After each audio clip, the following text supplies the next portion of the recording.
किससे बात हुई और क्या बात हुई, इस चीज का सबूत देना चाहिए। मैं भी जारी कर सकता हूँ, मैं ही अरविंद केजरीवाल हूँ। क्या काला धन किसी किसान आदमी के घर में है? ड्रामा हो रहा है, ये मेनली एमसीडी चुनाव के लिए हो रहा है। एक्शन ले रहे हैं तो सब पे ले, अपने नेताओं पे भी ले। निर्वाचक आयोग टिकट ही ना दे।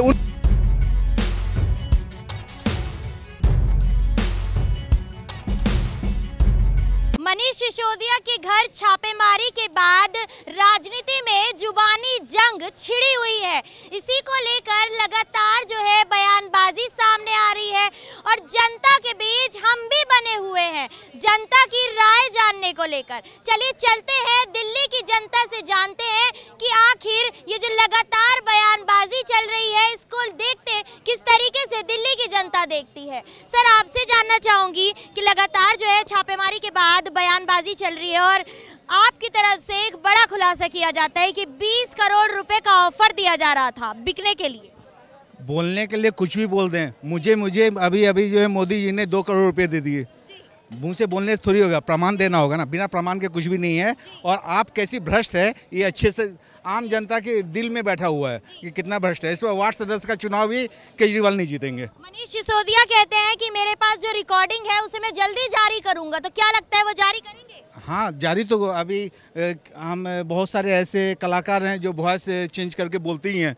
मैं भी जारी कर सकता हूँ। मैं ही अरविंद केजरीवाल हूँ, मैं ही बोलता हूँ। हाँ, मैं ही भारत का प्रधानमंत्री बोल रहा हूँ और इन्होंने ऐसा किया। ये कोई मानी नहीं रखता। प्रमाण तुरंत दिया जाता है इतने हल्ले के बाद। एक छोटी सी बात करनी थी। ईडी, सीबीआई और नेता और अफसर ये सारे जो हैं काले धन की बात करते हैं। क्या काला धन किसी किसान आदमी के घर में है? क्या काला धन किसी मजदूर आदमी के घर में है? इस देश का जो पैसा है वो कौन ले गया और वो विदेश गया कैसे? क्या किसी मजदूर ने पहुंचा दिया या किसी किसान ने पहुंचाया? ये बताएं आप हमें, ये पैसा इंडिया से बाहर गया कैसे? ये जो राजनीति चल रही है ना, ये एक चुटकियों पर, इशारों पर चल रही है नेताओं के। जो भी सीबीआई हो या मतलब गवर्नमेंट के जितने भी महकमे हैं, उनका काम क्या है? उनके लिए सारी पार्टियां बराबर हैं, उनके लिए सारे लोग बराबर हैं, चाहे वो अमीर हो, गरीब हो या बेचारा भीख मांगने वाला हो। अफसर का काम क्या होता है? अफसर जो है एक नीति बनाता है। नीति जो ना 5 साल के लिए चुने हुए डकैत नहीं बनाते, वो जो 30 साल के लिए किताबें पढ़ के आया है वो नीति वो बनाता है। उन नीतियों पर हमें चलना चाहिए। वो उसे सिर्फ जो है केवल जनता के ही लिए काम करना चाहिए, क्योंकि पैसा उसे जनता देती है।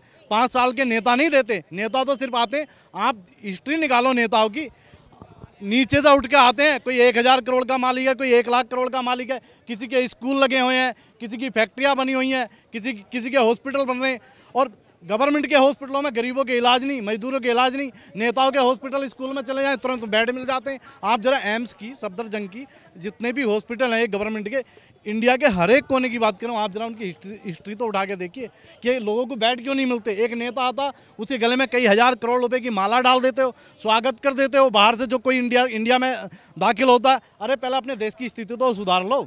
आप देश के लिए तो जी के देखो। इस देश का एक भी नेता अगर इस देश के लिए जीता हो तो आप मुझे बताएं कौन सी पार्टी का नेता इस देश के लिए जीता। मैं एक पार्टी की, बीजेपी की बात नहीं कर रहा, मैं सारी पार्टियों की बात कर रहा हूँ। सारी पार्टियों ने इतनी गंद फैला रखी है देश में। तो आप देखो, सारे विधायक जी से बात करोगे कि भैया वो रोड जो ना अगले हफ्ते बन जाएगा, 4 महीने बाद बन जाएगा, 6 महीने बाद बन जाएगा, 5 साल उसके इन्हीं बातों में पूरे हो जाते हैं, 4 ईंट नहीं लगती।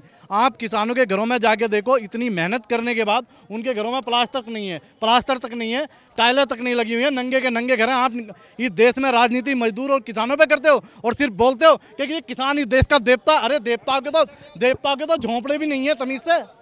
वो अपने बच्चों को कैसे पढ़ाएं, अपने बच्चों को सुविधा कैसे दें? एक इधर आना, ये 60 साल की उम्र होगी, आप इन्हें देखिए, क्या इन्हें ज़िंदगी में सुख नहीं चाहिए क्या? आइए चाचा आपको दिखाता हूँ, क्या इन्हें ज़िंदगी में सुख नहीं चाहिए? ये इनकी 60 साल की उम्र होगी, क्या ये मेहनत मजदूरी करते रहेंगे? क्या इन्हें कुछ सुविधा तो मिलनी चाहिए ना? ये देश का दुर्भाग्य है। हम आप जैसे नेताओं को चुनते हैं, आप जैसे अफसर तो एक पढ़ लिख के आता है, वो इतनी किताबें पढ़ता है और उसका जो ना दुरुपयोग करता है नेताओं के साथ मिलकर। उसे नहीं करना चाहिए। अपने 10% पर नहीं बिकना चाहिए। उसे जनता के लिए काम करना चाहिए और देश के लिए जीना चाहिए कि देश के लिए हम जिए कैसे। राजनीति में जो ये जुबानी जंग छिड़ी हुई है, ये 2024 चुनाव को लेकर, सुनिए मेरी बात, राजनीति में जुबानी जंग जो चल रही है, इस जुबानी जंग से हो क्या रहा? आम आदमी बेचारे कत्लेआम हो रहे हैं, आम आदमियों के नुकसान पहुंच रहे हैं, आम आदमियों के घर टूट रहे हैं, आम आदमियों के गोलियां लग रही। एक नेता आता 5 साल के लिए, वो 2-4 वर्ड बोल देता है, स्पीच दे देता है, उसके साथ क्या होता है, वो गांव के लोग आपस में जो जात पात पे आपस में सर फोड़ते हैं। देखिए ऐसी राजनीति लोग ना करें, इस तरीके के लोगों को निर्वाचक आयोग टिकट ही ना दे, उनके रिश्तेदारों को भी ना दे। जो दंगा फिसाद कराने की बात करे, जो भी नेता और जो अधिकारी या नेता दंगा फिसाद कराने की बात करे या उसमें सहयोग दे, उन्हें तुरंत सस्पेंड करके उन्हें जेल में डाल दिया जाए और उनके परिवार को भी कोई पार्टियां टिकट ना दे। तो क्या लगता है ये 2024 के चुनाव की तैयारी चल रही है? मैडम इसमें अब ये तैयारी वाली बात है, इधर उधर भड़काएंगे, तैयारी तो हो रही है और क्या हो रहा है। हर पार्टी को अपना मुहूर्त चाहिए, हमारा विकास थोड़ा ही चाहिए। यानी कि जो नेता है वो जनता का विकास नहीं देख रहे। कहाँ है विकास? आप बताओ ना कौन सा विकास है। मैं अभी अखबार दिखाता हूँ, आज ही पढ़ रहा था मैं एक नहीं बताइए कि दिल्ली का विकास मॉडल को आप किस तरीके से देखते हैं? देखिए वैसे मैं अरविंद केजरीवाल के पक्ष में नहीं हूँ, उसने एक थोड़ा सा काम ठीक किया।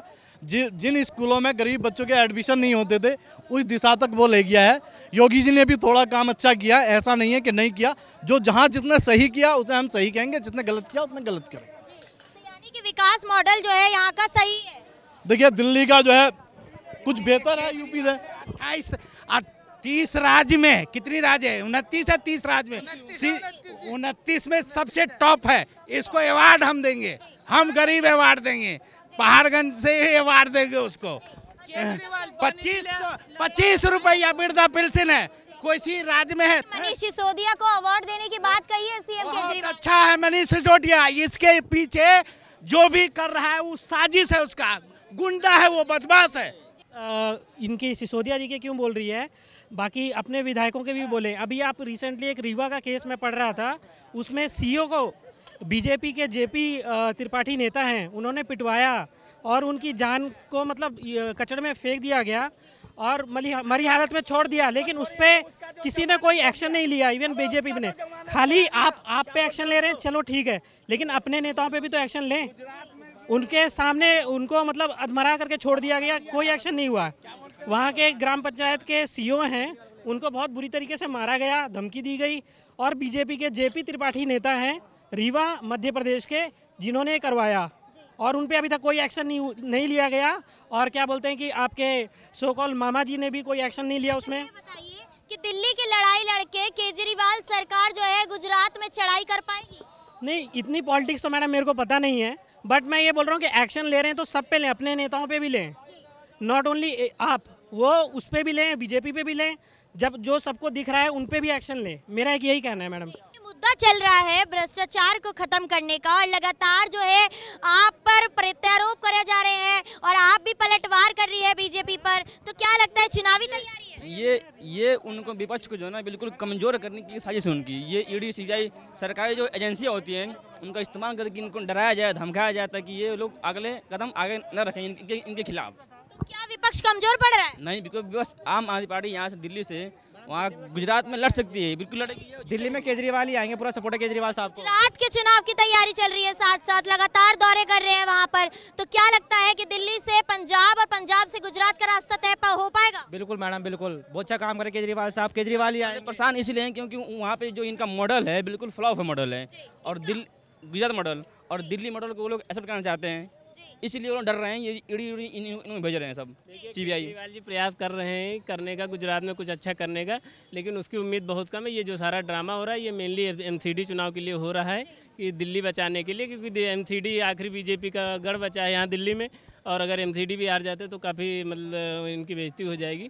तो इसलिए मेनली पर्पस है यहाँ पे एमसीडी चुनाव है। गुजरात में प्रयास कर रहे हैं, लेकिन इतनी आसानी नहीं है। अभी उनका फर्स्ट पहली बार वो थोड़ा सीरियसली होके वहाँ पे फाइट कर रहे हैं, तो हो सकता है कुछ 2-4 सीटें आ जाए, लेकिन वो बहुत बीजेपी को टक्कर देने की स्थिति में नहीं है फिलहाल। लेकिन जो मेन पर्पस है, ये जो अभी सारा चल रहा है मैटर, ये जो रिश्वत कांड का और ये शराब कांड का, ये मेनली है कि दिल्ली के लोगों के मन में एक इनका जो चेहरा है वो लाया जाए, अच्छा या बुरा है वो तो जांच के बाद पता चलेगा। राजनीति का मकसद कुछ भी हो, लेकिन क्या लगता है जो ऑफर की बात कही गई है कि 20 करोड़ रुपए देकर आपको तोड़ने का प्रयास किया गया? नहीं, तो अगर ऐसा है तो हो सकता है ऐसा हो रहा हो, क्योंकि राजनीति राजनीति में तो ये सब चलता रहता है, लेकिन अगर ऐसा था तो क्योंकि सिसोदिया जी तथाकथित कट्टर ईमानदार व्यक्ति हैं, तो उनको ये सबूत के साथ ये बातें कहनी चाहिए थी। और ये दावा भी कर रहे हैं कि हमारे पास ऐसा सबूत है, तो अभी तक अगर नहीं ये सबूत दे क्यों नहीं रहे? सबसे बड़ी बात तो ये भी उनके बीजेपी का सबसे बड़ा सवाल तो यही है ना कि वो अभी तक सबूत पेश क्यों नहीं कर रहे हैं।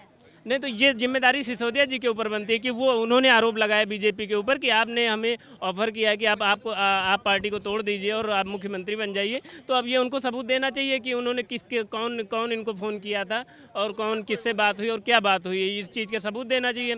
अब वो बिना के केवल मुँह से कोई बात कह रहे हैं तो ऐसे तो नहीं मानी जा सकती, ऐसे तो कोई भी किसी पे भी आरोप लगा सकता है। तो अगर सच्ची राजनीति करनी और अपनी छवि को दागदार होने से बचाना तो उनको सबूत देना चाहिए इस बात का। पार्टी का कहना है कि दिल्ली में ऑपरेशन लोटस जो है वो फेल होता जा रहा है बीजेपी का, इसको लेकर क्या कहेंगे?